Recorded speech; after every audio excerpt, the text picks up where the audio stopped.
Welcome to the Way Forward Talks. The Way Forward is a company where we are into career development and helping people communicate with themselves, the technology, and also their exterior world. Today, we are here to talk with an amazing person who's a multifaceted personality with experience of almost 30 plus years, and he has been working across various countries. We are really honored to have him here on this platform. It's Mr. Balaji, we call him in our friendly ways, but Mr. Balasubramaniam. So very happy to have you here, sir. Please, we would like to know more about you in your own way. Thank you. Thank you for having me on this podcast. Really appreciate the time taken out. So you can just start with your introduction, sir.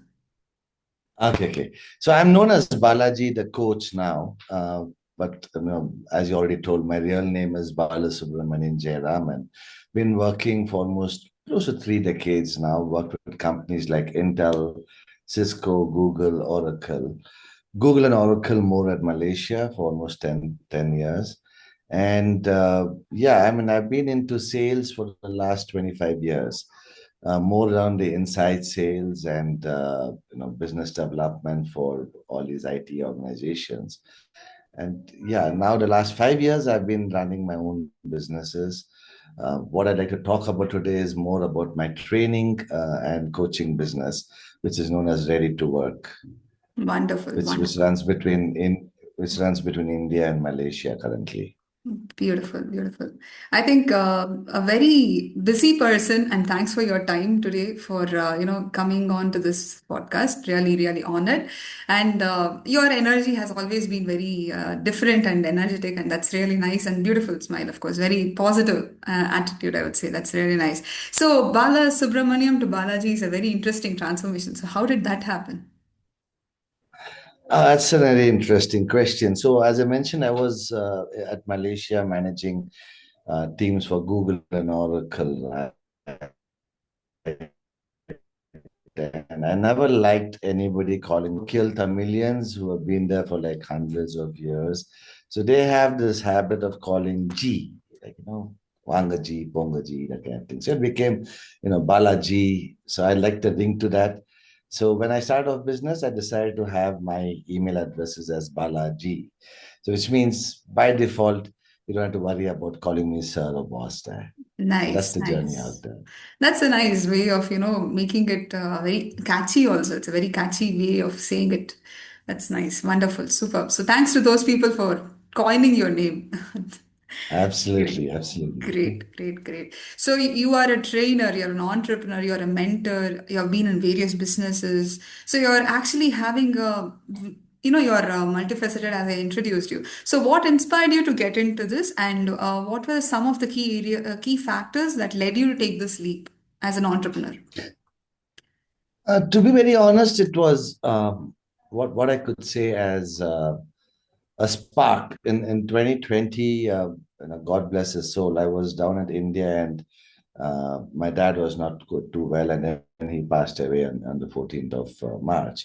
And of course, the country is shut down because of COVID and Corona and everything.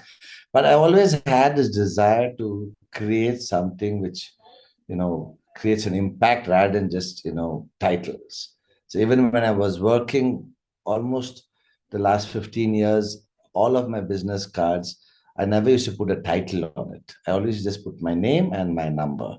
So I always have believed in that, empowering people, empowering processes, empowering them to become the next best of themselves. That has been my, motivation factor. And over the years, I've always been, talking to my team members, looking at how I could untap their potential, um, you know, characteristics, and guiding them the right direction. So that has always been my motivation. So when I had this opportunity, I said, okay, let me, start positioning my purpose rather than, worrying about the titles or the money part of it, which eventually, to be honest, did grow into something monetary. But it was always about how I could have those conversations, how I could help people getting promoted, looking at it as a career than a job, uh, which inspired me to jump into entrepreneurship or into becoming a trainer or a mentor for people. Superb. So I think the drive came as a passion. The passion from inside just jumped outside and took the leap as saying, "This is my platform. I'm taking it." Wonderful. So, really, thanks to COVID in one way, then I should say. Absolutely. Absolutely. It has been a blessing for me at least. Wonderful, wonderful. Okay, so we spoke about helping others in their career and all those things. So how do you maintain your work-life balance? This is one question I ask all the people who I interview. And with the current trend and the generation, we are really stuck in a rut. Sometimes we are like lost. So how to make work-life balance a priority? I think the moment you start looking at work and life as two different parameters, that is when it starts getting more blurred, right? Mhm. For me, it's not about balance, it's about how you have that symmetry, just like how you have an orchestra, right? There's a lot of people performing at different uh, instruments. So the moment you start looking at it as one instrument, two instrument, it becomes a challenge. So Mhm. for me, it's all about how I make that rhythm happen, where I set the clear boundaries and I start becoming more, what's the right word, intentional Mhm. about my work-life balance. So Great. like a simple example, I block my calendars even for my personal activities. So Wonderful. today we have smartwatches. So even to drink water, every 1 hour to remind myself, I keep that water Nice, reminder on my nice, smartwatch. nice, nice. I set my calendar saying, okay, walking time or get up from your seat, move around. So when That's it's nice free one. time, Hmm. yeah, when there's no projects, then it's completely time for family and friends. So we go for a ride, we go for a sprint walk, we try to spend some time together. But when it is too much of project, then I make it very clear to my family and friends that sorry, the next 3 weeks this is going to be like this. Yes. So you got to balance it out there. Amazing. So I think when you give them a heads up, they are all prepared and they are helping you to, perform better. So it's more of a chemistry and a jugalbandi, as you said, mixing everything together. Nice, nice, Absolutely, nice. absolutely, Beautiful. absolutely. Okay. So coming to my favorite point, we handle a lot of people in the current generation, Gen Zs and, current students. Gen Alpha also has come in. Gen Beta is still young, but Gen Alpha has come in. So how to give the students who are looking to start their business or career, what is that one advice you will say that you have to focus on this and you will be like in the right spot?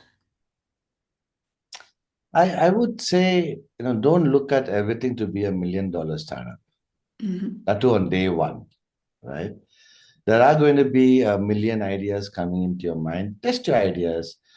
Build something that solves a real problem. Like in my case, when I started off ready to work at India, I used to work with almost 16 other country fresh grads. So Hmm. the idea was, okay, they all are pretty good at hard skills, especially India, right? You talk about IT skills or the hard skills, we're pretty good at it. Yes. But when it comes to soft skills, it was still being treated as a side dish or a dessert. So that is where I saw a real problem. And I said, okay, you know what? I'm going to get started off.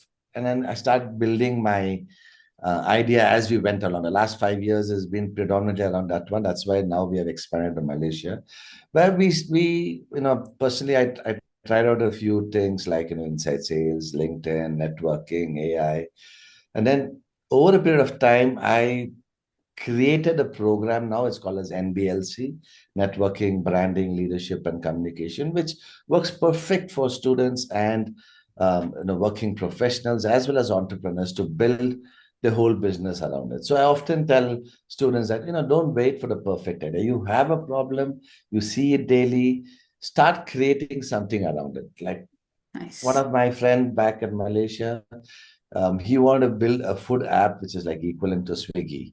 I Mm-hmm. said, okay, you're staying in a condo which has got like 1,000 units. So Mm-hmm. why don't you just start up something locally out there? Yes. Yes. Saying, you're making 5 rotis, make another five more extra and sell that within Mm-hmm. the community. Yes. So now he's running a profitable side hustle. He's left his job and he's running his own side hustle out there. Amazing, amazing. That takes a So lot of, uh, energy to take that step. And I think people like you are the right absolutely. people to guide. And he's actually blessed to have a friend like you, I would say. Amazing. Now, Nice. I think the biggest note is your personal brand. Yes, yes. Because end of the day, in today's world, people invest in people, right? Before they invest in products. If you have your personal brand, especially you asked about students, right? They're so young. They Hmm. can start off early and then they can build their brand, and then that brand in turn brings in the investments which they need. Very true. Very true. So I just taking a side leap into personal branding, as you say. I always take these sessions and I ask them for the three words which describes them. So what are the three words which describes Balaji? So I'm always known as the coach, the consultant, and a mentor. Amazing. Amazing. So all three are very, I think I can fit it in very well. Amazing. Nice. So good. I think the personal branding part was very engaging and very, happy to hear. I see a lot of people missing in that. So that's the reason why I started my company. So just to give an idea, like in 2020, I was working with a company and they were very good able to speak about the product and the idea, but they weren't communicative about the idea. That's how I started the way forward. So that's nice. I think good. Okay, coming back. So entrepreneurs have a lot of challenges. Entrepreneurship is not a, easy drive. You have to have a lot of twists and turns. So what are the common mistakes that you have seen entrepreneurs make with respect to your mentorship or your ideas? Oh, I think especially when working professionals become entrepreneurs, right? So few of the common things which even I initially faced as well, right? In 2020, I was trying to do everything alone, building websites, building my brand, building posters and things like that. So eventually, I learned it the hard way, but I think it's a good thing to pass it off to the next generation of entrepreneurs. It's not a solo sport, right? You need to build your tribe.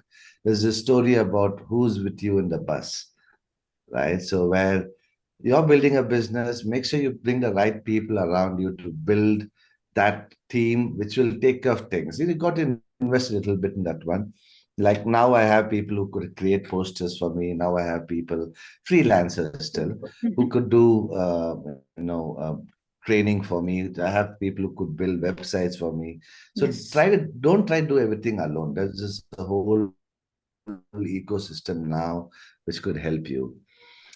Second aspect is, I think I touched a little bit on this earlier, right? Don't try to wait for perfection, Yes. because when you delay the launch, waiting for perfection, then somebody else is going to go running with your idea. So launch, learn, improve. So there's this thing, right? Learn, unlearn, relearn. So I like to say it as launch whatever idea you have first into the market, because that's what is going to be remembered. And then you learn from whatever mistakes you made or what can be improved there. And the third one, again, driving back to what both of us like, is don't ignore your personal brand. Because end of the day, people don't know ready to work as a company. They know Balaji the coach, right? So if Balaji is going to be someone who's credible, who's somebody who's going to be good at what he says, and he will stick to what he says. So people don't know you, the entrepreneur or startup you are, make sure you build those three angles. Like, one is build your team, don't wait for perfection, and then look at your personal branding, to improvise in. Because I was pretty good at my personal branding, but then the rest two things, certain things I had to learn it the hard ways. But now that I've learned it, and I've got these opportunities which are being multiplied, sharing my Nice. journey there. Nice. Nice. Okay. So wonderful about the three aspects, three key takeaways anyone can take from this video. I would say that's beautiful. So now going on to the academic responsibilities and extracurricular activities, and how to handle extracurricular and how it is beneficial, because people are always academically focused. They don't look at the other aspects of their personality growth. So what do you think is the importance of extracurricular activities and how to focus on that? I I personally believe that it is very critical that you go beyond academics because that is the biggest gap which I'm finding, right? What academics teaches versus what the industry needs.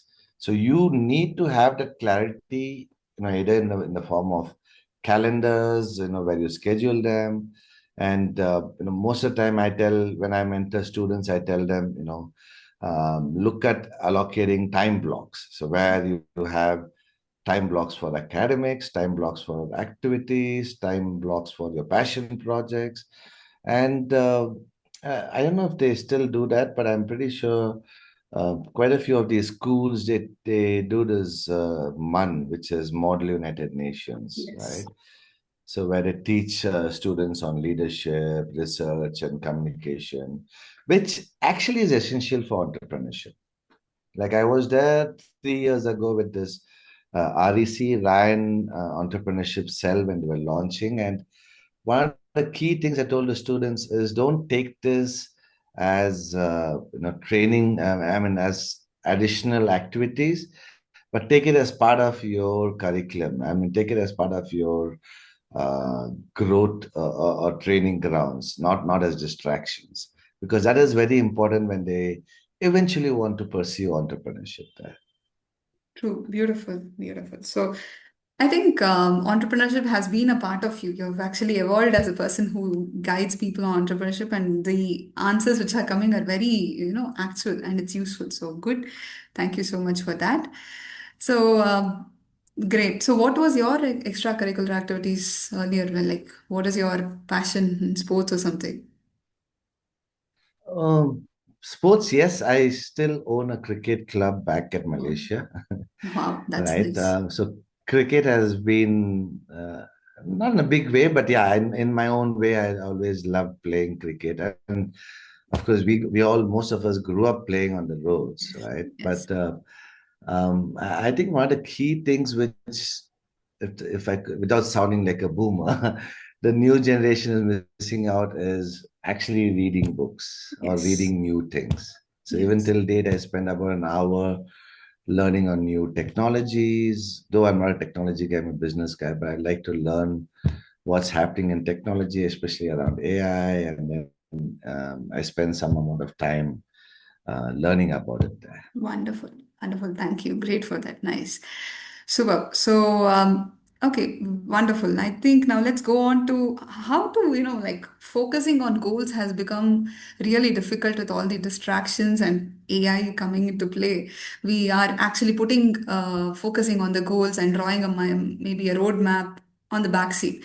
So, how to start focusing on that and how to stay focused on the goal and achieve the goal in the long run.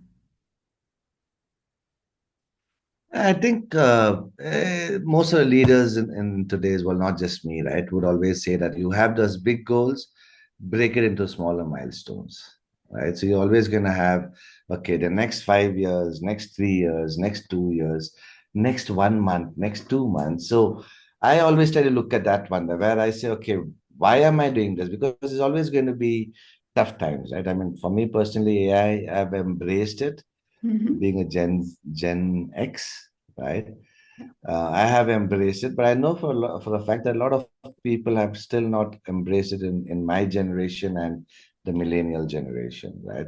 Yes. So for me, it's like always why. So why am I doing this? So I want to mentor the next generation of workforce. That's like the way I think, right? So when do I hit a roadblock? Is when I do not grow into the way they would like to be taught, Mhm. Mhm. right? So probably your generation is the last generation which can sit through 50 PowerPoint slides and still be focused. right? True, true, But true. Gen Alpha or Gen Z can We never sit can't. beyond 5 to Yes. 10 PowerPoint. So Yes. how Yes. do I change?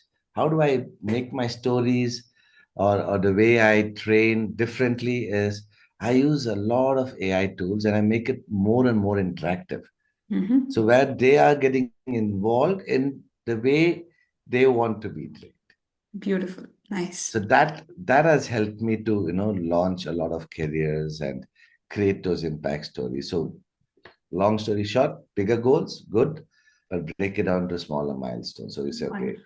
I want to achieve XYZ. So in the next 3 months, I'll achieve part of that. Then 6 months, this one, 9 months, this one.